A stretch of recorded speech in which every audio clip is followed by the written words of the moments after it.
akenshi cyane iyo tumenyereje imibiri yacu kunywa imiti hari aho tugera twayibura, kuba twabasha gukira bikagora.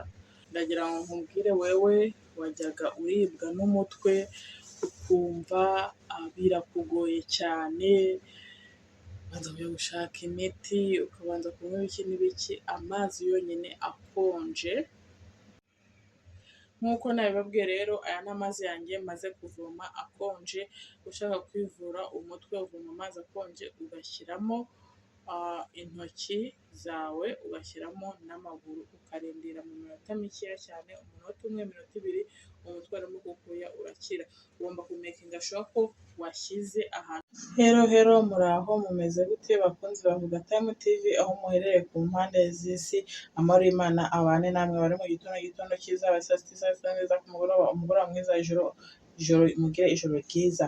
N'ikaze n'iby'umugisha kubana namwe kuri Vuga Time TV. Niba ari ubwa mbere kora subscribe, nawe dusanzwe tubana umunsi ku munsi, n'iby'umugisha kongera kubana nawe. Baba ngiye kubereka ikirego niba nabereka irabase.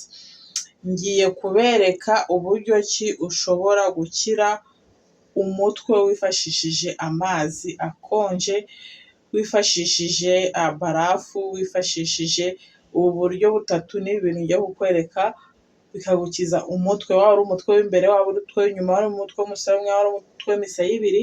Ndagira ngo nkubwire ngo wowe ujya ukunda kugira umutwe udakira buri mwanya cyangwa wanakira ukagaruka, ibi bizajya bigufasha utagombereye kunywa ibinini.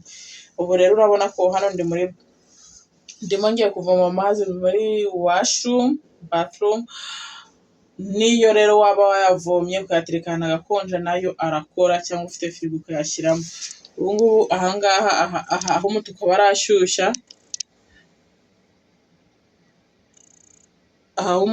aba arashyushya, ahangaha h'ubururu nakonja. Nayandi ngiye kuvoma rero, ngiye kuvoma ayangaya yo mu bururu. Ubu nafunguye aya mazi rero sasa nimo navoma, ngiye kuyavoma namara kwigiraho hariya mu mukara muri base hanyuma nakoresha. Umva hano ububase bwa hano barubatse butoya, hano ni amabase manini nk'ayandi y'iwacu haba. Umva niba hari umuntu uzi hano haba amabase manini ambwire, ariko ndagira ngo nkubwire ngo iyi base ngiye kukwereka ukuntu nyikoresha nkivura umutwe iyo ndi kuribwa n'umutwe mu buryo bwihuse. Nk'uko nabibabwiye rero, aya ni amazi yanjye maze kuvoma akonje. Ushaka kwivura umutwe uvoma amazi akonje, ugashyiramo intoki zawe, ugashyiramo n'amaguru, ukarindira mu minota mikeya cyane, umunota umwe, iminota ibiri, umutwe urimo kukuya urakira. Ugomba kumekinga shuwa ko washyize ahantu nta muntu waza kukudiranja muri ako kanya gato wihaye, noneho ubundi ugashyiramo ukarindira. Ngiye gushyiramo amaguru yanjye, urashyiramo, unashyizemo, ugashyiramo n'intoki.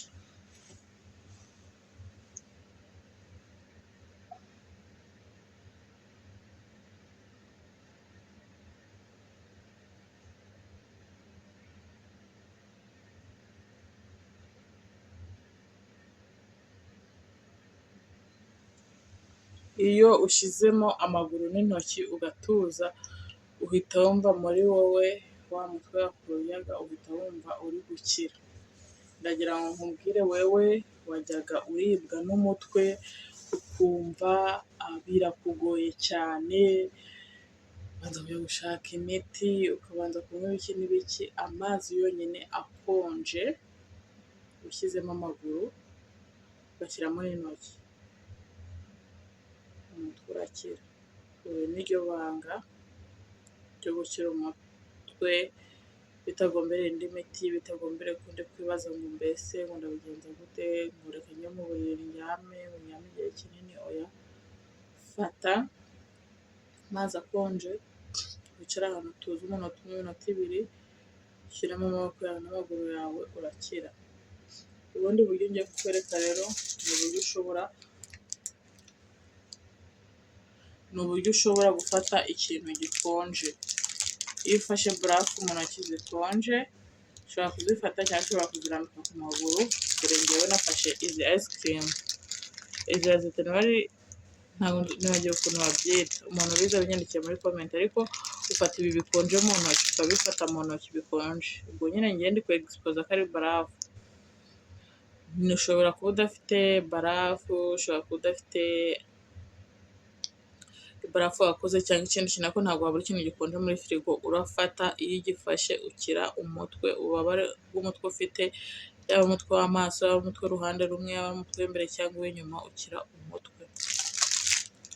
Rero ushobora gushaka ikintu nka rubinga cyangwa ukaba ufite iyi ayisi. Iyi ayisi, iyi ni ayisi ririyefu. Iyi yanditse ngo rapidi ririyefu ayisi.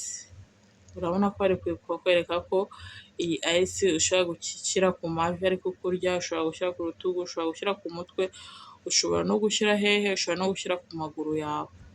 Barabyerekanye hano. Iyi ngiyi nayo rero ushobora kuyikoresha ukayishyira ku mutwe, cyangwa ushobora kuyikoresha gutya ugashyira ukayifata.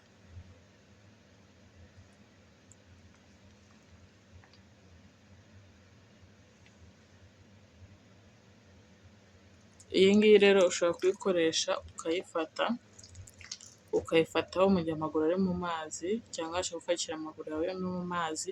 Ufite izi ayisi ebyiri, imwe wayikandagiraho indi ukayifatisha intoki, urakira ububabare. Uyu ni wo muti nifashisha nivura ntiriwe nywa imiti. Akenshi cyane iyo tumenyereje imibiri yacu kunywa imiti, hari aho tugera twayibura, kuba twabasha gukira bikagorana. Nta yindi rero, iyi ayisi ishobora kugufasha, amazi akonje ashobora kugufasha ugakira umutwe. Njye ndakunda kubikoresha mu gihe umutwe undiye hato na hato, ubundi narangiza namara gushyira amaguru yanjye mu mazi, nakubwiye ko ushobora kuyashyiramo umunota umwe, 2, 5, uba washyize. Ukimara gushyiramo umunota umwe wumva impinduka, warangiza ugafata agasume kawe ukihanagura neza. Ubu ngubu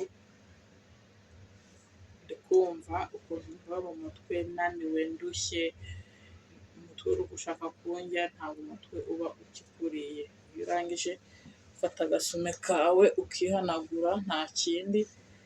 Wamara kwihanagura, ariko kamera yanjye ndabona yangize umuntu munini w'igice. Warangiza kwihanagura ukaba urangije gukora umuti. Bayi bayi, naho mu kiganiro cy'ubutaha.